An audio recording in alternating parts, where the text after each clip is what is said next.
Assalomu alaykum, hurmatli aka-ukalar, charchamayapsizlarmi? Angrenda yana qor. Chiroyli qor yog'yapti. Angren shahri nima deydi? Bir Alloh taoloni yozgan marhamat yoyilgan shaharda 4 ta fasl o'z maromida qish, bahor, yoz, kuz bo'lsin. O'z vaqtida chiroyli bo'lib keladi. Archani qarang, chiroyligini.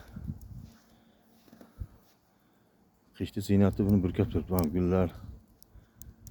Qorni qarang, chiroyligini. Chiroyli qor yog'yapti. Issiqxonaning ustlarida ham qor bor. Qancha gradusni sal pasaytirib qo'yganmiz. Mana shunaqa holatda. Archamiz qarang, chiroyli bo'lib turishini. Uncha odamga ertak bu narsa. Ichkarida esa bahor xudo xolasa.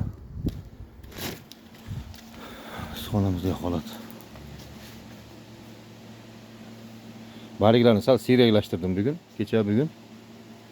Stresslarni sochib qo'ydik chiroyli qilib. Mana obeddan keyin qor yog'ib bordi. Mevalar ham yaxshi, yomon emas.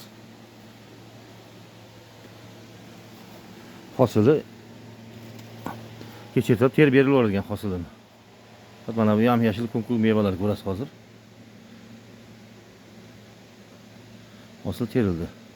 33-34 kilo terilyapti. 3 sutlik issiqxonadan massiv tergan 33 dan 35 kilogacha terilyapti. Holat yomon emas. Barglarni siyraklattirdim bugun sal-sal. Issiqxonada holat. Mana holatda. Arılarimiz bugün dam olyapti, mana uxlayapti arılar. Bugün dam olsin endi bular. Ertaga quyoshli kun beryapti, xudo xolasa. Ertaga chiqaramiz. Lekin joy-joyiga qo'yib. Ko'chada yana qor. Gullarimiz ham hammasi qor. Kelib chiroyli qor yog'yapti ko'chada. Bu ikkinchi issiqxonamiz. Bunday xuddi shunaqa holat. Yashil massasi o'z joyida, barglari buni orasi ko'rinib turibdi. Sal-sal siyraklattirdik bugun.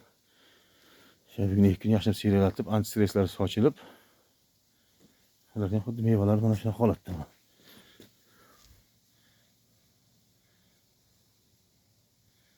Shunaqa holatda mevasi. Yaqindan olganingizda mevalar. Yashiradigan joyi yo'q.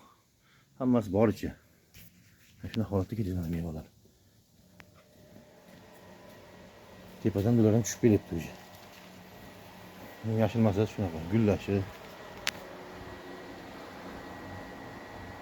Issiqligi bor.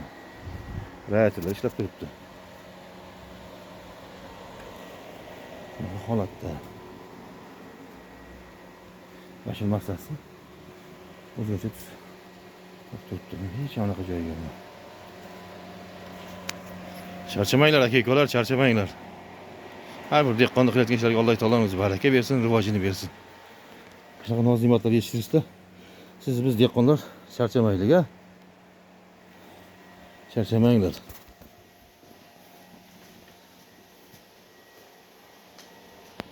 Shunaqa holatda yashil massasi.